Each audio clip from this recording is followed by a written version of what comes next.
Hello,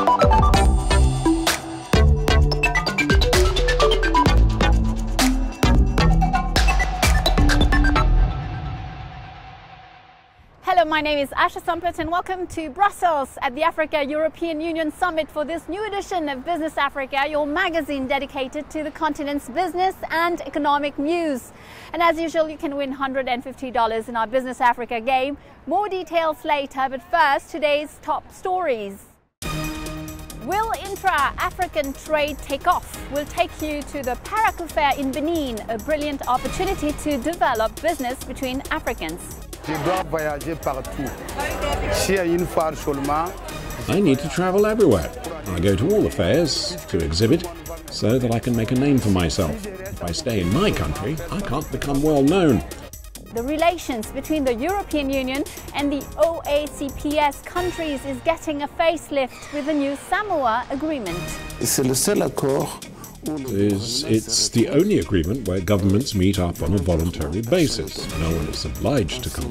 We sign an agreement and then that is implemented between us. The countries, the recipients and the donor or financing states follow it through. And it's free money. The merger of two Central African stock exchanges has succeeded in convincing investors who are increasingly interested in the regional financial market of Douala. We, as professionals, are very satisfied because it still allows us to have a common discourse vis-à-vis those wishing to invest in the stock markets or to float their companies. I'm in Brussels where the Africa-European Union Summit is being held and several key themes were at the heart of the discussions. But we have chosen to focus our attention on an area of strong interest to Africans. Trade between the different countries of the continent. Members of parliaments are known to be in favor of boosting intra-African trade through the continental free trade area by investing in transport infrastructure and improving access to global markets. But what is really happening on the ground? We want to see one of the major West African fairs in Parakou in northern Benin, where 14 countries were represented. Didier Sogba has the story. The latest edition of the Parakou International Fair lived up to expectations as 700 exhibitors drew more than 20,000 visitors, spread over several sites with around 100 booths, products from dozens of countries and the many enthusiastic visitors combined to make the 2021 fair outshine earlier editions. The cancellation of the event in 2020 seemed largely forgotten as participants enjoyed novelties such as a zoo in the heart of the fair promoting the biodiversity of the region. The most beautiful innovation for me is the zoo, because we haven't seen a zoo at all in previous editions. This farm with different animals is really very interesting. But we also had a unit of transformation of fonio, and we had the opportunity to taste fonio cake that I absolutely didn't know about. It really made me happy. The Parakou market is an opportunity for young African entrepreneurs to promote their local products. Je suis un transformateur de soja en fromage. I process soy into cheese and soy skewers. When we exhibit here, many people want to discover this novelty. Découvrir cette nouveauté que nous avons amenée. Donc, les gens ont de la curiosité à savoir. People are curious to know how we make the soy skewers. They wonder if it's pork meat, for example. Ce truc-là, c'est pas la viande de porc, par exemple. Moi, j'utilise au moins. I use at least 10 kilos of soybeans a day. De graines de soja par jour. Donc, avec les 10 Usually with 10 kilos, I can make at least 50 soy-based cheeses. De fromage de soja. D'abord, pour faire le fromage de soja, au moins, il faut au moins. The process to make soy cheese takes at least 2 hours. Maintenant, après l'obtention du fromage de Now, soja, after getting the soy cheese, we also need 2 more hours to make the skewers. il faut découper, frire, assaisonner, préparer. You must cut, fry and season it, just like meat, with garlic and onion. We need to prepare it properly, because it should seem like you are preparing meat. Avec, je dis, environ avec 4 heures de temps. All in all, it takes approximately 4 hours to complete the whole process. Au prix de 100 francs. As you can see, a skewer is 100 CFA francs. We make at least 30,000 francs a day. Par jour, 30 000 francs. Not only significant revenues, but also a great opportunity to network and make yourself known. The Parakou Fair, held in December for 25 consecutive days, is a real showcase of the free movement of goods and people within the community of West African states. This is my third time as a participant at the Parakou Fair. I have contacts. I have a lot of contacts here. Even if there's no fair, they call me. Afterwards, I sew and send my products. It was through the fair that I created my network. I brought a delegation of about 20 people. There were others who were in Niamey, Niger, who joined us. Their dresses from 40,000 to 70,000 CFA francs. The small sizes cost 10,000 CFA francs. Showing products or crafts becoming known and meeting new potential customers are the key upsides of the fair for its African craftsmen.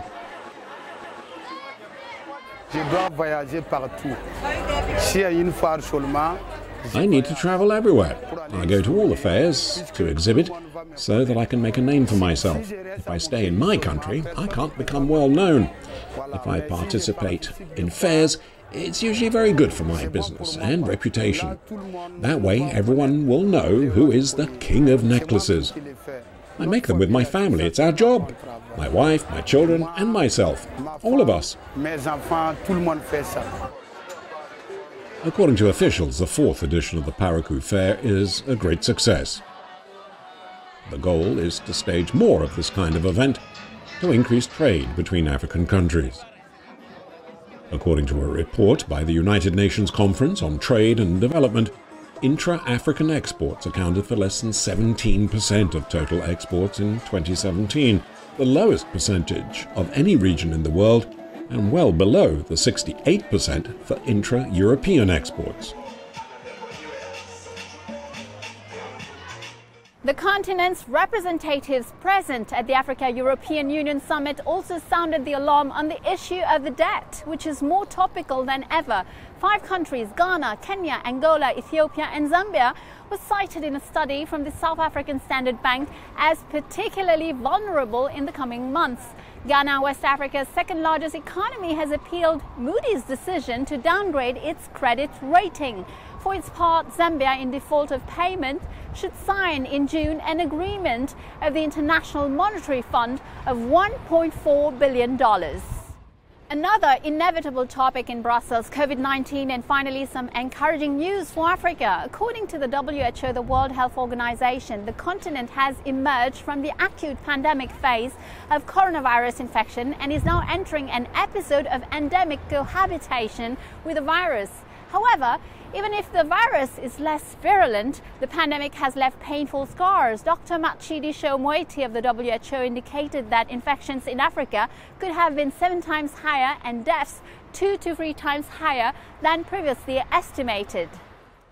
More than 20 years after the signing of the Cotonou Agreement, which governs cooperation between the European Union and 79 nations in Africa, the Caribbean and the Pacific, it is time to renew and energize the partnership. The roadmap notably takes into account the new environmental requirements for this post-Cotonou Agreement. The new Samoa Agreement, as it will be called, is expected to soon govern relations between Europe and signatory countries, including 48 sub-Saharan African nations. To find out more about this dense partnership, which is essential for the future of the continent, our team met George Robello Pinto Chakoti, Secretary General of the Organization of African, Caribbean and Pacific States. 2000 to 2020, 20 years since the Cotonou Agreements, what do you think has been particularly positive for Africa during these 2 decades? Yes, I believe over the 2 decades we have to recognize that firstly the agreement has been well implemented, and there are projects which I believe are important, such as OACP schools, where we plan to fund youth projects. And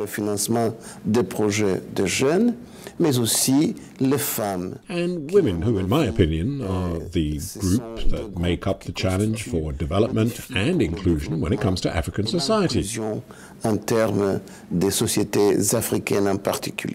Therefore, financing projects involving these 2 sectors are extremely important for the development of our countries.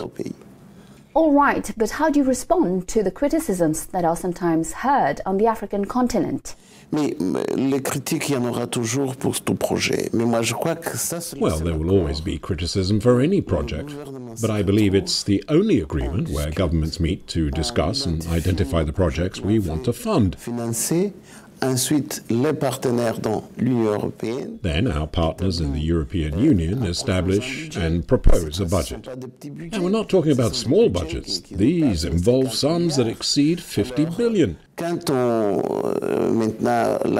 So agreement is reached to go even further. What I think is important is it's the only agreement where governments meet up on a voluntary basis. No one is obliged to come. We sign an agreement, and then that is implemented between us. The countries, the recipients, and the donor or financing states follow it through. And it's free money. So I believe that the critics will never be able to give more or do more than what we're doing. Since the agreement is voluntary, no one is obliged to show up. If you don't want to, you don't go. But then, of course, you're not part of any new agreements. I think it's the most sensible arrangement, since we meet, we talk, and then we leave. You don't want to take part? Fine. But I think that so far it has been really a great help for the development of our socio-economic structures. For years, people in Africa have been talking about investment, industrialization, developing raw materials and working with the private sector. Can the soon-to-be signed Samoa Agreement really promise to achieve all these things? Well, the Samoa Agreement covers a whole range of topics from cultural and political subjects to social and, of course, industrial issues. But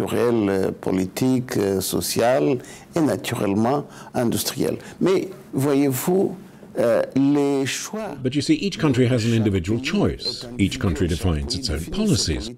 But the agreement clearly allows for each state to benefit from financing. But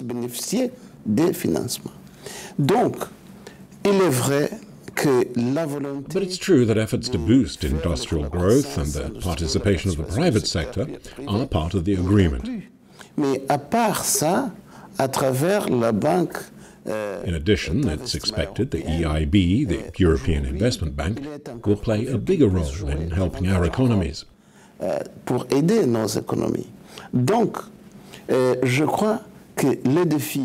the challenges of development and industrializations are challenges Africa has had for years. Even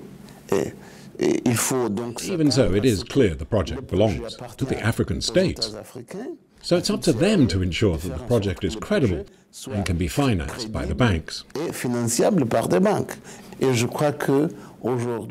today I believe Europe, using the financial tools available within the framework of the Cotonou Agreement, can finance many projects. Well, it's true, there are some delays in some regions. I believe that it is important to press ahead. It must be said that for a certain time Africa had fallen behind because of the socio-political context, which causes instability in some regions. But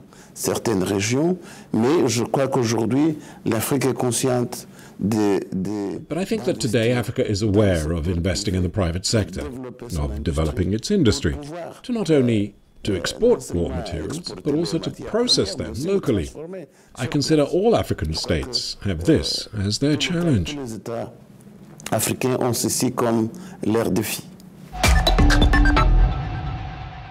Welcome to the second part of our show. As you may know, the leader of Senegal, Macky Sall, has been appointed chairman of the African Union this month. He succeeds his Congolese counterpart Felix Tshisekedi for a one-year term. In his induction speech, he paid particular attention to the issue of financing African economies. The continent has a huge need for fresh money, 252 billion by 2025, and to get there, the African Union wants to equip itself with new instruments. This would involve the creation of a Pan-African rating agency to better take into account the specificities of the continent, as well as a financial stability mechanism to absorb economic shocks. The environmental issue was addressed lately by the president of the African Development Bank, Akinwumi Adesina, at the African Union Summit as a key priority for Africa. But he also affirmed his conviction that environmental requirements should not hinder the growth of the continent. He advocated a balance between fossil fuels, particularly natural gas, and clean energies. He also encouraged developed countries to fulfill their financial pledges from the last COP26 in Glasgow. Let's listen to him. Africa, we need an energy mix that includes natural gas to ensure stability of Africa's energy systems, to power our industries, and to ensure competitiveness. We must go beyond a just energy transition to a just energy system. Africa cannot afford to be poor in an environmentally sustainable manner. As we move from COP26 in Glasgow to COP27 in Sharm el-Sheikh in Egypt, to be hosted by President el-Sisi, developed countries need to meet their $100 billion commitment on climate finance to support the developing countries. This will help Africa. Promises made must be promises kept. South Africa has decided to toughen its legislation against the employment of foreigners. There are currently 3 million out of 60 million inhabitants living in the country. The Rainbow Nation suffers from a high unemployment rate of 35%, and the economic difficulties are fueling a feeling of resentment towards workers coming from other countries.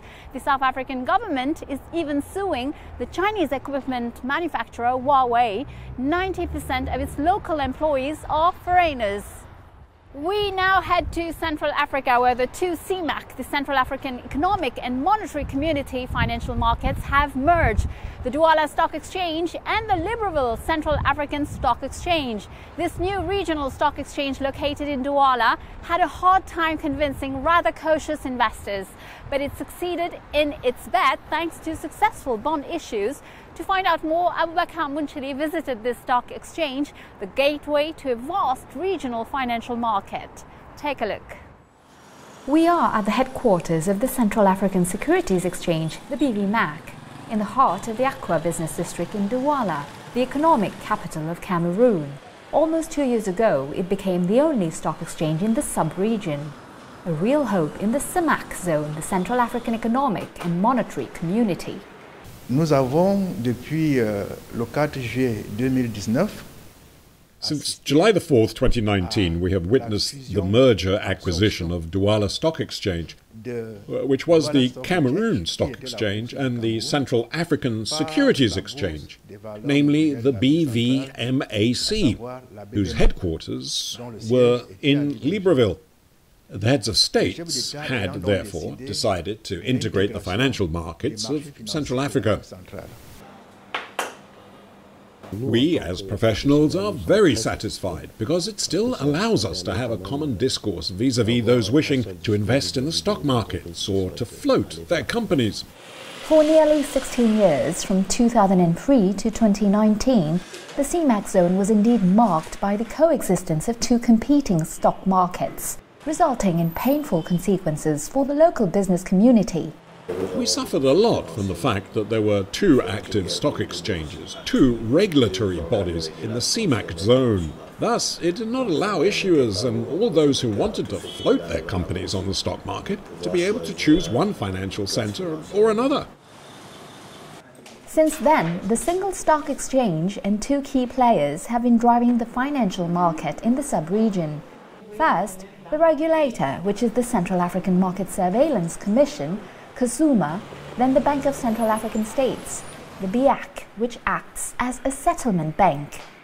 Au-delà donc de ces acteurs centraux, beyond these central players, therefore, we have around 15 brokerage firms that are approved by the regulator, whose role is to serve as an intermediary between the public that needs to invest and the issuers. Next to these actors, who are the intermediaries, there is, of course, the economic operators themselves, because without the economic operators, without investors, without issuers, there is no exchange in the financial markets.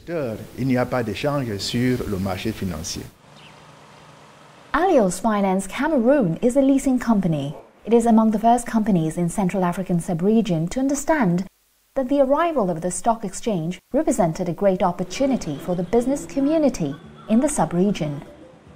On an experimental aspect, at the beginning, we did have some questions. But I must say that it was rather a great experience, a great success. The players in the stock market in Central Africa are in fact listening to companies. We were looking for 8 billion CFAF. We had a subscription rate of 110%. It means that there really is a need for institutional investors on this market. For the past 2 or 3 years, we have been listed on the Douala Stock Exchange, and things are going very well.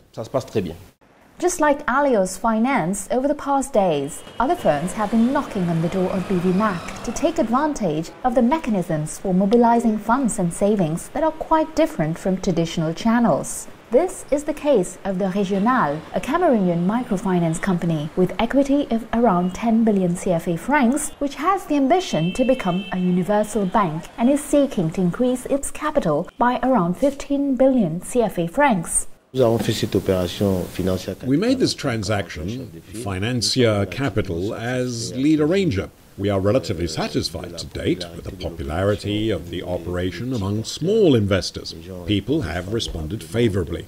We also have a lot of people from Cameroon, of course, but also Chileans, Gabonese and Congolese. So these types of operation should be multiplied. A great example which illustrates the real breath of fresh air taken by the Central African Securities Exchange recently, particularly in the bonds market. In just 4 months, for example, between December 2020 and March 2021, 3 fundraising operations were recorded. Other loans and the IPO of public companies from different CMAC countries are announced and expected on the regional stock exchange. Elle fonctionne avec 2 compartiments. It works with 2 compartments. There is an equity compartment, on which we now have 4 securities. That is 4 shares that are listed.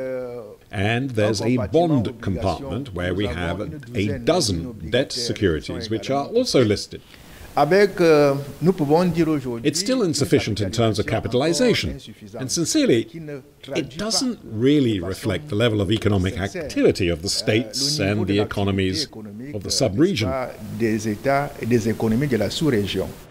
Performance that still poorly reflects the economic potential of the CMAC zone. Stock market officials and market participants are well aware that the challenges are enormous and the actions to be taken quite urgent. There is some reluctance. I believe that it's a problem of stock market culture, communication and training of various economic actors. So our programs today essentially go in that direction, namely to promote the Central African Securities Exchange in Douala, to make the place attractive, create more awareness among students, for example. We want them to consider taking finance and stock market into account in their training, and even start from the primary school level. From the grassroots to the highest level, people should be able to understand how the stock markets are essential to fund their businesses and activities. Also to be able to invest their savings in a safe and credible way. So that's the job we're doing now. You cannot have a solid CMAC economy without a performing stock market. We cannot do without a stock exchange. So it is absolutely necessary that the stock market thrives. So we are working a lot today on the regulatory framework to change, improve the various CMAC regulatory texts to make the regulatory framework of the stock market more competitive. The CMAC zone is destined to have a performing financial market if it wants to pursue and consolidate its economic development. A myriad of incentives, plus the willingness of the players and the growing enthusiasm of companies for the Central African Stock Exchange, are proof that the sub-region of the African continent can become a land of opportunity for many investors and businesses. It's now time to reward our loyal viewers of Business Africa. It's up to you to answer to the following questions. If you're drawn among those who have given the correct answers, you will win $150. This is game number 570, so listen carefully to the two questions that follow, and good luck. First question, how many visitors the Parakou Fair welcomed? 10,000, 20,000 or 80,000? Second question, which financial markets merged to create the Douala Stock Exchange? Douala and Yaoundé, Douala and Libreville, Douala and Port-Gentil? You know the answers. You can participate now by going to our website africaonair.com, answer the questions, fill out your form, and good luck. And of course, don't forget to include your contact details, name, address, telephone, email, and the number of the game you are entering with the answers. Of course, this game, for example, is game number 570. Check out the terms and conditions in the replay section on our news website, africaonair.com. The winner will receive $150 as our winner this week. Congratulations, you gave the correct answers to our game number 569. Here are the details. First question, how many times has Cameroon hosted the AFCON? The answer, twice. Second question, who is Africa's #1 in cut flowers? The answer is Kenya. Well, that's it. Business Africa is over for today. I'll see you next week, same time, same channel for Initiative Africa. I will receive Jean Koivogi, the founder of Technasium, a startup bringing the full potential of satellite data visualization to Africa. In the meantime, you can watch this show on our news website, africaonair.com, as well as on all our social media channels. Feel free to share, like, and comment using the hashtag Business Africa. Take care of yourself and see you next week. Goodbye.